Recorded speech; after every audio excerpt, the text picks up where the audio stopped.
having such unrequired things as a desire, then you have to divert your mind for something which is better and some very constructive way of doing, thinking and doing. So you can train your mind. That is what we are going to study in this practice of yoga. Training the mind. Training the body is one thing, but training the mind is very important. Это то, что мы будем дальше изучать. Тренировка ума также важна, как тренировка тела. Сейчас. You have to divert, you have to focus your mind on a better thing, constructive thing. Что мы должны делать, когда возникает какое-то навязчивое желание? Мы должны концентрировать наши мысли и направлять ум в что-то более стоящее, более ценное. То есть мы должны переключать наше внимание с этого желания на что-то более стоящее нашего внимания, скажем так. Это сложно. Ну да. Difficult. No, it is not difficult. It is not difficult.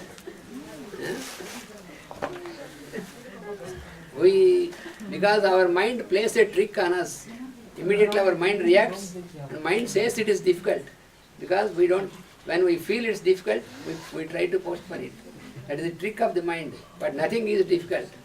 Ум нас дурачит, он говорит, что это сложно, и поэтому он старается отложить все то, что для нас важно. Но на самом деле это не сложно.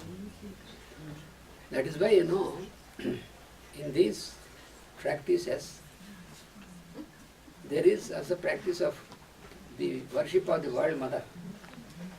Worship of the World Mother. The Mother. Да. Есть молитва обращения к Матери мира. So worship of the Mother means not only just going into the temple of the Mother and only there worshipping, but by this we should be able to see whenever we see a lady, a woman, then our attitude should be like how we see the Mother. So then our mind will be transformed. See? Совершая молитву Великой Матери, мы не должны это делать только в храме, приходя куда-то в храм. Это действие производится каждый раз, когда мы встречаем женщину, и относимся к ней так же. That is why you find in the several means of worship, there is in all the ancient cultures, you have this worship of God in the form of a person and also in the form of a mother. Поэтому во многих in all the ancient cultures. Во многих древних культурах мы можем наблюдать, что есть обращение и молитва к Богу, а также к женскому аспекту, к матери. When you see the woman, if you can start like this, so when you see a woman, you see the mother in her. So then you won't get all such thoughts of sex and all these things. И эта молитва, она помогает отвлечься от мыслей о близости, потому что когда мы рассматриваем женщину как мать, к ней не возникает сексуального желания. Because you will be relieved from the lower instincts when you make such procedures like worshipping. И таким образом мы можем наши инстинкты держать под контролем. So it is not by trying to control with force or trying to suppress it. You cannot do that. You have to make such type of procedures where slowly your mind will be free from this. То есть вот такая практика, да, вот как молитва, да, вот к Великой Матери, она позволяет наше желание не подавить и как-то вогнать в тело, а наоборот поменять ход мыслей и своих ощущений для того, чтобы так себя настроить правильно, И эти желания сами собой будут уходить. Их не надо будет контролировать постоянно. You know, even in our normal human life also, in the early stages when you are grown into adolescence and growing into your youth, so then we only see male and female. Когда в подростковом, Teenagers, youth, gradually. Когда дети подрастают, взрослеют, они в принципе различают в этом возрасте только лишь пол, да, то есть они видят там парень, девушка. Then gradually we will grow, then not as male and female, but man and woman. А потом они различают не просто пол, да, относятся, да, к людям, они видят женщина, мужчина. Then after getting a child, then this couple, before getting a child, they feel as man and woman. After getting the child, then they feel father and mother. That is already a transformation. До рождения ребенка в паре есть мужчина и женщина. После того, как ребенок рождается, они друг друга ощущают, воспринимают как отца и мать. So this is a transformation that nature gradually brings in us. Это та трансформация, которую природа постепенно в нас внедряет. So that is why we have to, unless the human being can have a mastery on these instincts, especially to cross this obsession of sex, you cannot make a good progress in evolution. That is what you can study from these books, from books of Blavatsky or Alice Bailey also. Если эта трансформация не происходит, да, то очень сложно освободиться из от этого желания постоянного. Because what is given by nature and what is the purpose, then we know this more clearly, then we are not obsessed anymore. И когда мы четко понимаем задачи и цели природы, да, и наших инстинктов, тогда мы не обременены этими желаниями. Then we can know what is meant by purity of sex. И тогда мы можем понять, что такое целомудрие и чистота. That is why also for a good progeny, for a healthy progeny, also it is required to maintain the purity of sex, and that is also what you see in the ancient nations is that one man, one woman continuing as the husband, wife and the partners in the life. It is also for this purpose. Также является важным качество этой жизни, близости.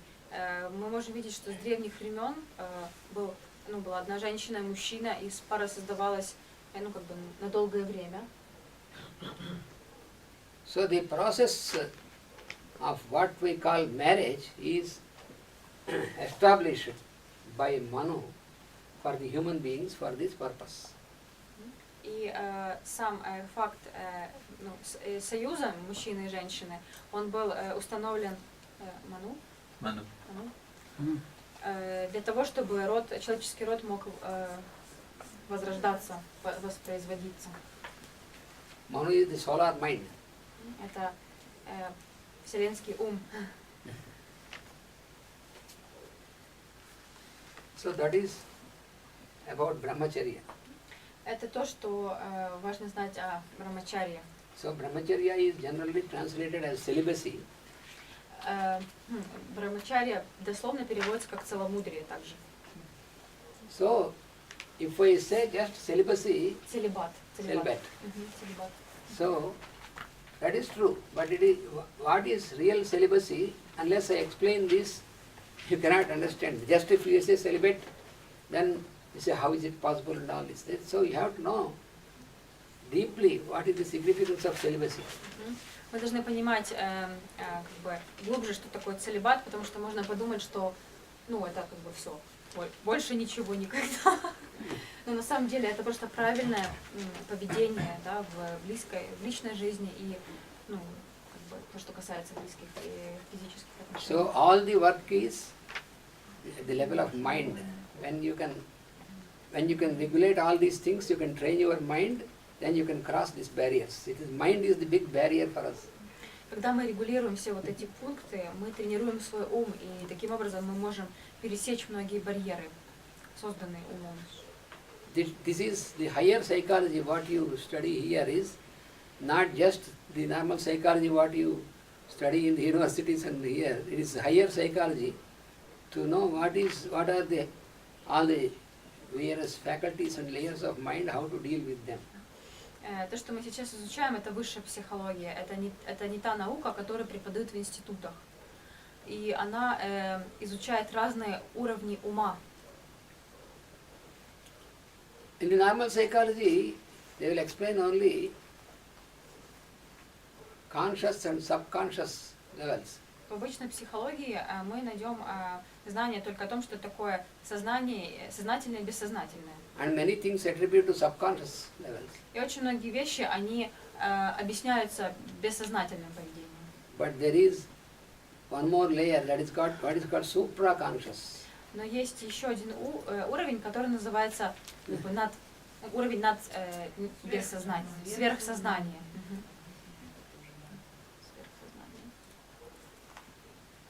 Therefore, there is the subject real psychology, which is called spiritual psychology. Но по факту есть вот, как бы истинная психология, это духовная психология. So if you know this psychology and practice this, then you will have a real benefit of being elevated into the higher layers, to higher experiences. Если мы изучаем и практикуем именно вот эту психологию, то у нас есть как бы возможность и шанс подняться на более высокие уровни личного развития. The psychology what we study academically, that will always analyze the problems. Та психология, которую мы можем изучать в обычных институтах, она выводит нас просто на уровень проблем. But what is the use if you only analyze the problems and show it? Но какой смысл в том, чтобы просто анализировать проблемы и их открывать, показывать? You have to also give a solution, and also beyond that you have to give how you can behave not to produce problems, not to make problems. Но как бы намного правильнее давать людям понимание, как можно решить какую-то проблему, но также как этой проблемы можно избежать. So in the study of these various steps and procedures of yoga, our mind will reach such a state where it will not make problems. You know, all the problems what we come across in human life, they are not really existing by themselves. They are made by our wrong thinking and wrong procedure. Изучая стадии йоги, мы постепенно учимся не попадать в проблемные ситуации, постепенно повышая свой уровень. И, так скажем, обучая ум, не попадаться на уловки. So now we come to the fifth procedure under yama. Мы переходим к пятой процедуре ямы. Да? Скажи, пожалуйста, что у нас в Украине, последние 10 лет, слава Богу, психология, развивают духовную психологию, пишутся диссертации, очень осторожно и слушаются о совершенстве, о матери земли. Уже идут первые шаги, и что действительно проходит научный очень аккуратно, осторожно, но шаг за шагом идут. Makina says that during last 10 years in Ukraine, psychologists are gradually trying to go deeply in spiritual astrology. Yes. And some work is going on, and people they understand who is Mother Nature and all these spiritual processes. Yes, that is the only way how you have to deal with these problems, so-called problems. Такой подход — это единственный способ, как можно иметь дело с этими проблемами вообще, в принципе.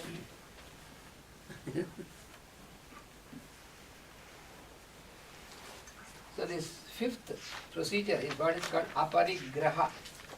Пятая процедура, пятый пункт – это так называемая апариграха.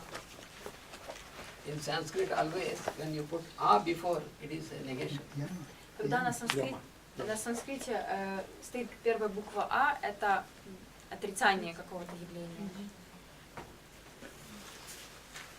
So parigraha means Париграха означает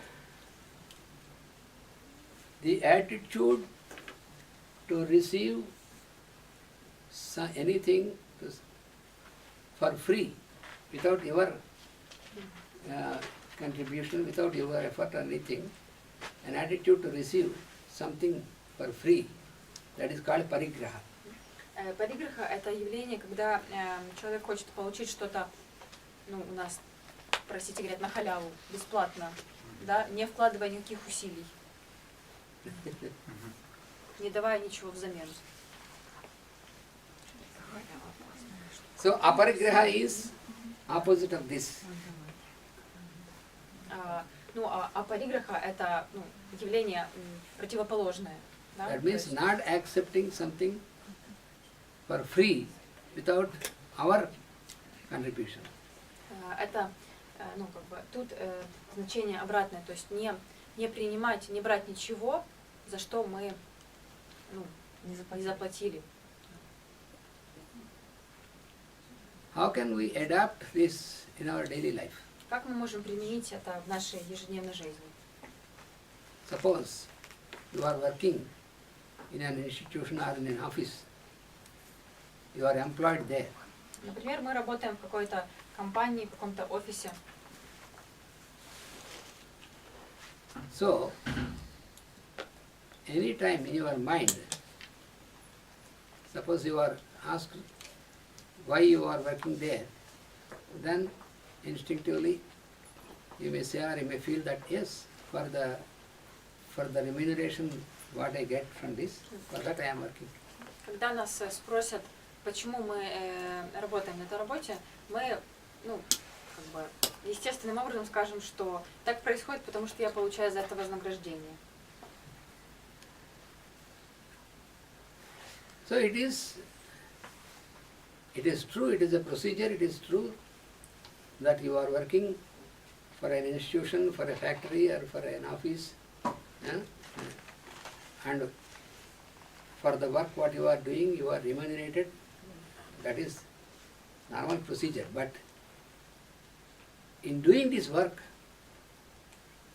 if your mind is attached more to the remuneration than the work which you have to do, see, this makes the difference. Да, так оно и получается, что в принципе мы работаем на работе для того, чтобы получать за это вознаграждение. Но если ум больше привязан к вознаграждению, а не к самой работе и к выполнению своего долга, тогда с этим возникают трудности. Suppose there are two persons working as colleagues in the same office, and very closely they are working together. Например, есть два человека, которые коллеги, они работают где-то примерно в одном и том же офисе. And both of them are paid the same amount of money because they are exactly doing the same work in the office. И они получают одинаковую зарплату и выполняют одни и те же функции в офисе. But both these persons, even though they are colleagues and working the same, doing the same work, but in their attitude they are totally different. Но невзирая на то, что они, обычные, люди, они примерно похожи по функциям, но у них есть внутри абсолютно разная мотивация к работе, отношения. One person constantly keeps thinking that what is the amount of remuneration I receive from this work. Every day he keeps calculating this much of work I am doing and for this much of work, how much of remuneration I get, what extra benefits I may get, and when will be the day when I receive my salary, if remuneration in the form of salary.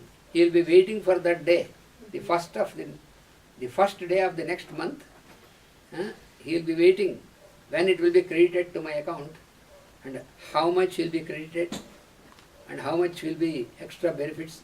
So his mind is, even though he is doing this work, but his mind is always engaged in these calculations. У первого человека подход такой, что он ежедневно, выполняя работу, думает о том, сколько он за нее получит.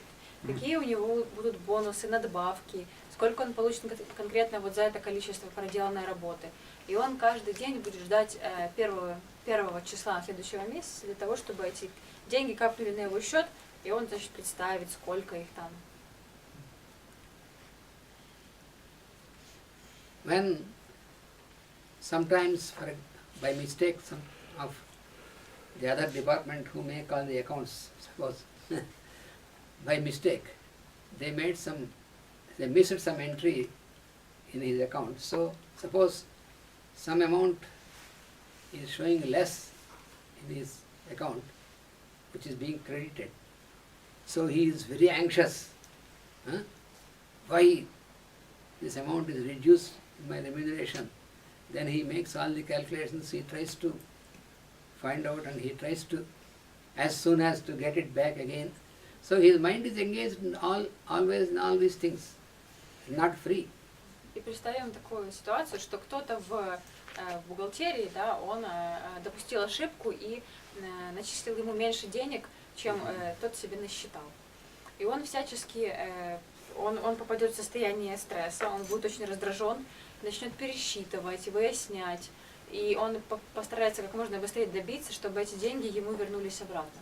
Это разница. Because he always thinks that when I receive this remuneration, I have to purchase this, I have to do this, I have to do this for my benefit of my family, this for me. Always all these things, how much I can increase if I put some of this money to invest in mutual funds and these things, how can I increase my money? So even in the office also he keeps thinking, even at home also he will be at the television with all these channels where they explain all these things. He is always busy with remuneration, how much I get, all these things. И вся его жизнь, его все занятия даже дома будут пропитаны вот этими вот мыслями о том, сколько денег он получит. Он будет сидеть дома возле телевизора и просчитывать все это. Он будет размышлять, что он купит себе для семьи, куда он вложит деньги. И вот таким образом у него как бы протекает его жизнь.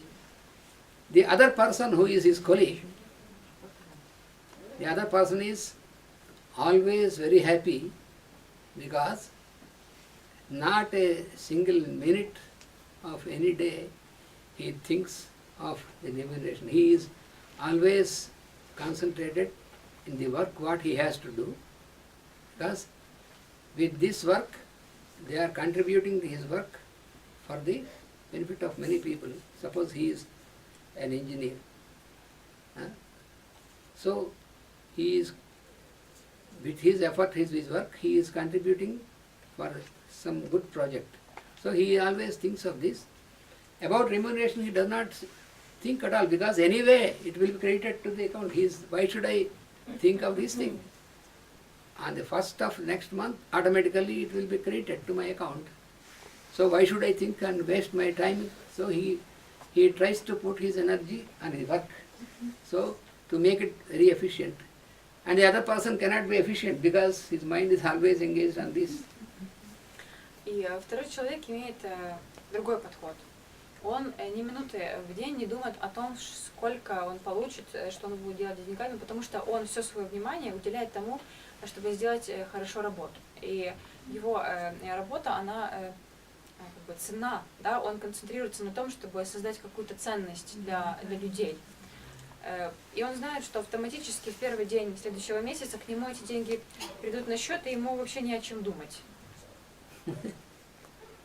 И он чувствует себя очень счастливым.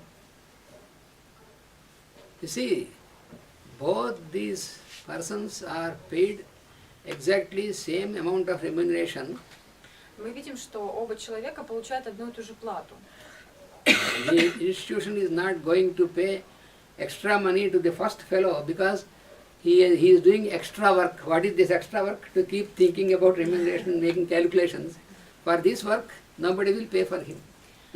Но как бы первому человеку никто не будет доплачивать за то, что он делает дополнительную работу, которая происходит в его уме, вот эти просчеты, расчеты постоянные.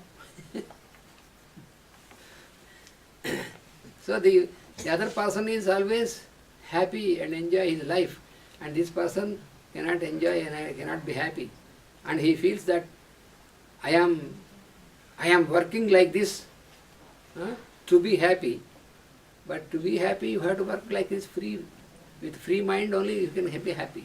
Many people they feel that why you are so much stressed to be happy.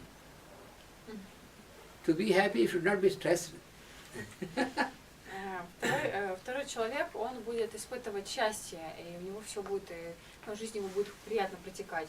В то время как второй, для того, чтобы когда-нибудь в будущем испытать это счастье, он будет постоянно находиться в напряжении. И его люди будут спрашивать, а почему вы так напряжены? Говорит, для того, чтобы быть счастливым, но для этого состояния, не надо быть напряженным. Это несовместимые вещи. So the first person always dwells with expectation in his mind. He expects more and more to receive. If something more will be given to me, so expectation. And the other person, no expectation. He will do his work happily, with good joy and happily. And automatically he will receive what is to be received. He is not mindful of that. So this is the difference between these two fellows.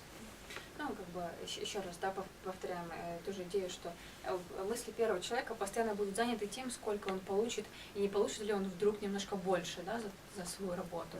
В то время как второй человек спокойно работает и не вспоминает даже о том, сколько ему заплатят. There was a famous poet, spiritual poet in Sanskrit, and he says that you can live. He says to the human beings that he says that you can live like an elephant, or you can also live like a dog, because the elephant also serves the owner. The dog also will be serving the owner. But there is a difference.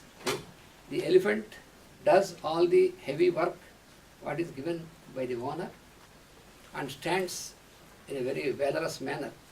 And when the food is to be given, the owner will bring the food, and he gives the food, and the elephant will receive it from higher. The elephant will be higher than its fellow. Receive it in a very valorous manner and take it, and never it makes such things like a very mean type of behavior. Whereas the dog always rolls at the feet of the owner on the ground and showing its tummy and showing its tongue out to give food, please, like this. Mm-hmm. So both these animals will be fed by the owner. But you can live as an elephant or you can live as a dog, you can choose. That is what he says to the human beings. Есть один древний поэт ведический, который на санскрите описал какое-то сочинение, или стих о том, что есть слон, есть собака. У них один и тот же хозяин. Когда слон выполнил работу, он стоит терпеливо и достойно ждет, пока его хозяин покормит. И он очень спокойно и с уважением берет эти бананы, какую-то еду и ест. В то время как собака будет прыгать, будет валяться в ногах, будет всячески показывать, что она хочет от него получить эту еду. То есть такие противоположные подходы, хотя и тот получит свою еду от одного и того же хозяина. So the elephant is majestic and the dog is mean in behavior. Получается, что слон, он как бы он достойный, Величественный. величественный, да. А собака, она